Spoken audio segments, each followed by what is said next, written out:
Hola a todos, bienvenidos una vez más al canal. Comenzaremos el día de hoy un estudio bíblico sobre la autoridad y poder de la palabra de Dios. Y en este primer clip hablaremos sobre quién escribió la Biblia, cómo podemos confiar en la Biblia si las personas que la escribieron eran falibles y cómo utilizó Jesús las escrituras. Comencemos. La Biblia contesta esta primera pregunta claramente en 2 de Timoteo 3, versículos 16 y 17. Toda la escritura es inspirada por Dios y útil para enseñar, para redarguir, para corregir, para instruir en justicia, a fin de que el hombre de Dios sea perfecto, enteramente preparado para toda buena obra. Pablo dice que toda la escritura es inspirada por Dios. En griego significa impartida por el aliento de Dios. La misma palabra se usa para señalar el aliento y espíritu.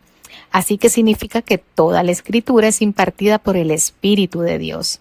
En otras palabras, la autoridad detrás de toda la escritura es la autoridad del Espíritu Santo.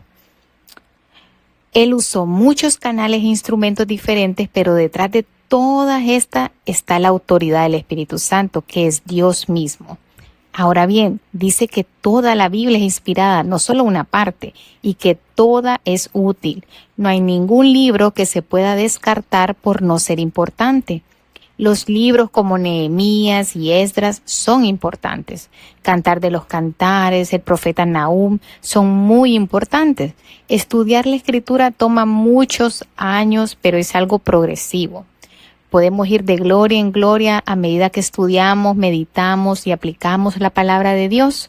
Y recordemos que Jesús dijo que el edificar sobre el fundamento consiste en oír y poner por obra la palabra de Dios. No solo oír, sino oír y hacer.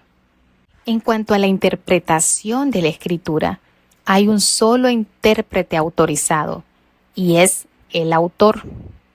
Por ejemplo, hay varios libros en venta. Si usted compra un libro y no entiende una parte, lo mejor es consultarlo con el autor, porque él sabe lo que quiso decir. Y si usted quiere saber lo que significa un pasaje bíblico, consulte al autor. Él es el único autorizado a interpretar la escritura.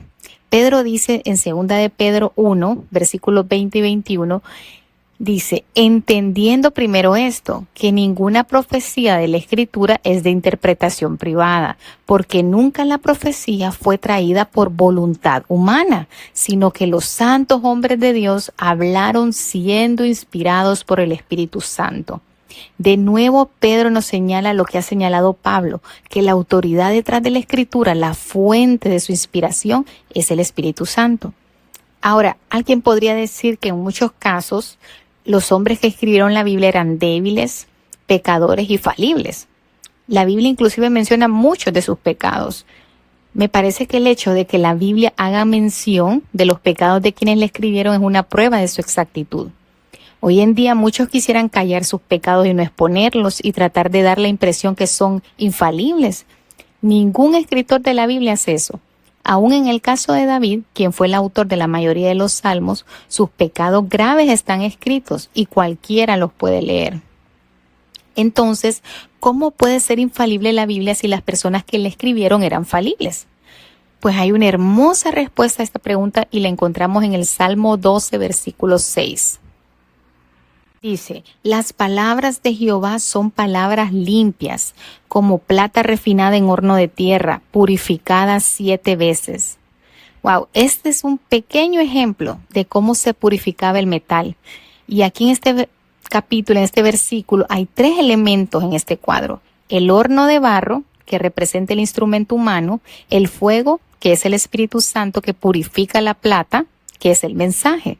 Esto nos muestra cómo hombres y mujeres falibles pueden ser los instrumentos que Dios usa para dar una palabra inspirada que tiene toda autoridad. El número 7 en la Biblia se relaciona con 2 cosas: el Espíritu Santo y la perfección. La perfección viene a través del Espíritu Santo, de modo que la Biblia, aunque surgió a través de vasos de barro, o sea, hombres y mujeres débiles y pecadores, ha sido purificada 7 veces por el fuego del Espíritu Santo. Así que es 100% confiable. Ahora veremos la actitud de Jesús mismo hacia la Biblia, ya que para nosotros que somos sus discípulos, Él es nuestro modelo a seguir. ¿Cómo se relacionaba Él con la Biblia? Leamos juntos Juan 10:35. Si llamó dioses a aquellos a quienes vino la palabra de Dios y la escritura no puede ser quebrantada. Este pasaje se trata sobre una discusión entre Jesús y los líderes religiosos. Dice, si Dios Padre llamó dioses a aquellos a quienes vino la palabra de Dios y la escritura no puede ser quebrantada, aquí Jesús le da a la Biblia dos calificativos que sus seguidores han usado más desde aquel momento, la palabra de Dios y la escritura. Cuando dice que la Biblia es la palabra de Dios, quiere decir que provino de Dios, no provino del hombre. Y cuando se refiere a la escritura, Él quiere decir aquello que ha sido escrito. Así que la actitud de Jesús se resume en esta frase que vimos anteriormente. La escritura no puede ser quebrantada. Nada puede expresar la autoridad de la escritura más completamente que esa frase tan sencilla. No puede ser quebrantada. Hay que aceptar la autoridad de la escritura en cada parte de nuestra vida. Ahora veamos cómo Jesús mismo usó la escritura. En Mateo 4, versículos 3 y 4, aquí Jesús estaba en el desierto, estaba siendo tentado por Satanás. Y vino a él el tentador y le dijo, si eres hijo de Dios, di que estas piedras se conviertan en pan. Y él respondió y dijo, escrito está, no solo de pan vivirá el hombre, sino de toda palabra que sale de la boca de Dios. Es interesante que las tres respuestas que le dio Jesús a Satanás provienen de un libro, el libro de Deuteronomio. También es interesante que ni el diablo ni Jesús pusieron en duda la autoridad del libro de Deuteronomio. Así fue como Jesús venció la tentación, venció haciéndole frente con la palabra de Dios escrita. No trate usted de razonar, hacerle frente a Satanás, enfréntese usando las escrituras. Él lleva ya mucho tiempo en este negocio, no crea que usted puede persuadirlo, ¿verdad? Cada vez que Jesús fue tentado dijo, escrito está. Y cada vez que Jesús decía eso, Satanás cambiaba de tema. Sabía que no podía refutar las escrituras. Así que no caiga en la tentación de tratar de vencer al diablo mediante su teología o filosofías. Solo conteste usando la palabra de Dios escrita. Y note que Jesús no cometió el error que cometió Eva. Por eso es importante que los cristianos leamos y estudiemos la palabra de Dios. Miremos juntos Génesis 3, versículos del 1 al 4. Pero la serpiente era astuta, más que todos los animales del campo que Jehová Dios había hecho, la cual dijo a la mujer, ¿con qué Dios os ha dicho no comáis de todo árbol del huerto? Y la mujer respondió a la serpiente, del fruto de los árboles del huerto podemos comer, pero del fruto del árbol que está en medio del huerto, dijo Dios, no comeréis de él ni le tocaréis para que no muráis. Entonces la serpiente dijo a la mujer, no moriréis. Y Eva pensó que se podía poner a la altura del diablo al contestarle. Así es como él obra, empieza a poner en duda, a sembrar esa duda en uno, a negar la veracidad. En Efesios 6:17 Pablo dice, y tomad el yelmo de la salvación y la espada del Espíritu, que es la palabra de Dios. Hay dos palabras en griego que significan palabra. Una es logos y la otra rema. El logos es el consejo total y eterno de Dios. Y el rema es una palabra de Dios hablada. Y esa es la palabra que se usa en Efesios 6:17, tomando la espada del Espíritu, que es el rema, la palabra de Dios hablada. Y cuando tenga que enfrentarse al diablo, debe hacerlo con la palabra de Dios en su boca. La Biblia no nos protegerá si la tenemos solo guardada, tampoco si la tenemos solo en la mesita de noche. Ella solo obra cuando la confesamos con nuestra boca. Así se convierte en una espada cortante de punta afilada, como dice Efesios 6. Veamos lo que dice Jesús acerca de la autoridad de la palabra de Dios escrita, y esa la encontramos en Mateo 5, versículos 17 y 18. Dice, no penséis que he venido para abrogar la ley o los profetas. No he venido para abrogar, sino para cumplir.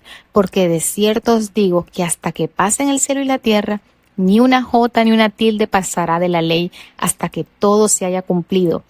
Esa era la manera en que los judíos se referían a lo que nosotros llamamos el Antiguo Testamento, es decir, la ley y los profetas. La J en el hebreo moderno, Yud, es la letra más pequeña del alfabeto hebreo. Y una tilde es un pequeño signo que se coloca encima o debajo de una letra para diferenciarla de otra letra. Estos son los signos más pequeños en el texto escrito de la Biblia y Jesús dijo que ni uno de estos se perdería jamás. Entonces, esto muestra claramente que Jesús reconocía la autoridad absoluta de la palabra de Dios escrita. Luego, un poco más adelante, casi al final de su ministerio, en Mateo 22, 31 y 32, estaba discutiendo con los saduceos, los que negaban que la escritura tuviera autoridad. En realidad solo reconocían la autoridad del Pentateuco, o sea, los primeros 5 libros del Viejo Testamento. Estaban oponiéndose a la enseñanza de que había una resurrección de los muertos.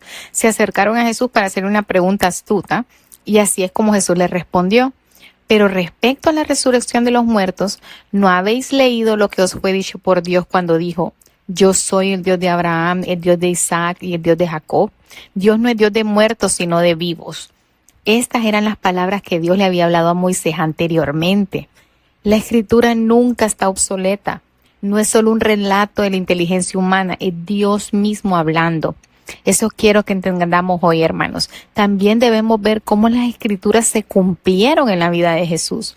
Si examinamos el Nuevo Testamento, veremos que en 18 pasajes, hablando de la vida de Jesús, dice: para que se cumpliese lo dicho por el profeta.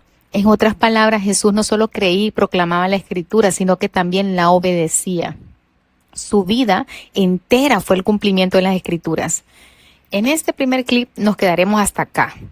Esté atento, ¿verdad? Porque la próxima semana que subiremos la segunda parte, en esta segunda parte hablaremos de cuál es la autoridad detrás del Nuevo Testamento, la naturaleza de la palabra de Dios y por qué la enseñanza de la nueva era es obviamente falsa. Suscríbanse, hermanos, y compartan este video. Nos vemos la próxima semana. Bendiciones.